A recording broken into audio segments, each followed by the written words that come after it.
এতিয়া ছ'চিয়েল মিডিয়াটো ভাইৰেল হৈ পৰিছে।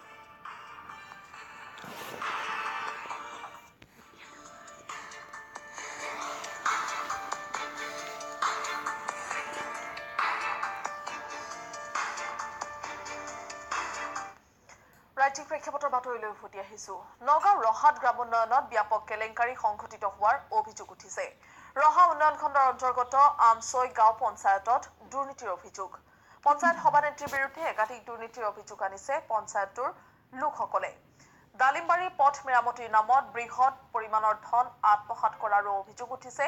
10 লাখ টকা আবণ্টিত হোৱা পথটোত মাত্ৰ মাটি পেলায়েই ধন আত্মসাৎ কৰা বুলি পঞ্চায়ত সভানেত্ৰী সুমিতা দাসৰ বিৰুদ্ধে অভিযোগ আনিছে স্থানীয় লোকসকলে।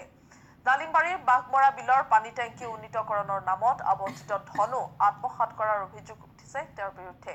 পঞ্চায়তটোৰ 9 নম্বৰ ৱাৰ্ডত 4 বছৰ পূৰ্বে হিউম পাইপ বহুৱাবলৈ পথ খান্দিলে যদিও আজিও সম্পূৰ্ণ নহল কালভাৰ্টৰ নিৰ্মাণ কাৰ্য। স্থানীয় ৰাইজে পঞ্চায়তত সংঘটিত দুৰ্নীতিৰ তদন্তৰ দাবী উত্থাপন কৰিছে।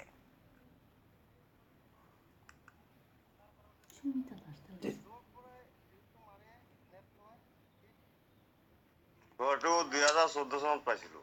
তাৰপিছত সিহঁতে আহি পেলাই কৈছে তোমাৰ নামত ঘৰ আহিছে। তেতিয়া আমি কৈছো ঘৰ যদি আহিছে তেনেহ'লে কি কৰিব, কয় পঞ্চায়তত যাবা। তেতিয়া পঞ্চায়তত গৈছো, তেতিয়া আমাৰ কাৰণে কৈছে তুমি পঞ্চায়তত আহিছা এনেকা 10,000 টকা খৰচা যাব, তো খৰচাটো কৰিব পাৰিবা নেকি? আমি কৈছো খৰচা যে কৰিম, কেনেকা পইচাটো পাম? কয় 3টা কিস্তি হ'ব।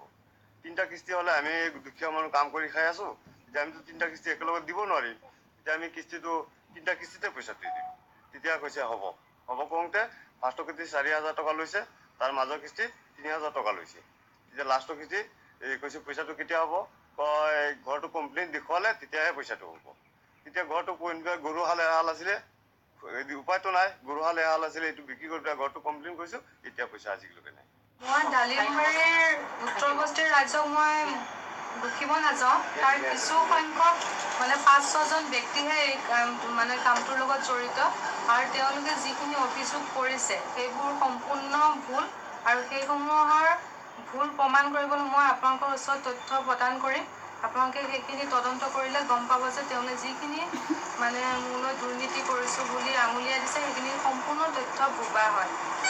আৰু এই ক্ষেত্ৰত মই ষড়যন্ত্ৰৰ বলি হৈছোঁ বুলিয়ে মই ভাবিম। ৰাজনৈতিকভাৱে মোক ষড়যন্ত্ৰ কৰি যাতে মোৰ ৰাজনৈতিক জীৱনটো ধ্বংস কৰিব পাৰে, আৰু মোৰ যিটো ৰাইজৰ মাজত প্ৰতিচ্ছবি, সেই প্ৰতিচ্ছবিটো যাতে বেয়া কৰিব পাৰে, সেইবাবে পলিটিকেল হিচাপে কিছু মানুহে আৰু কিছু পাৰ্টীয়ে এইখিনি ষড়যন্ত্ৰ মোৰ বিপৰীতে কৰি আছে। পুনৰ বিহু সম্পৰ্কীয় বাতৰিলৈ আগবাঢ়িছো। ৰাজ্যত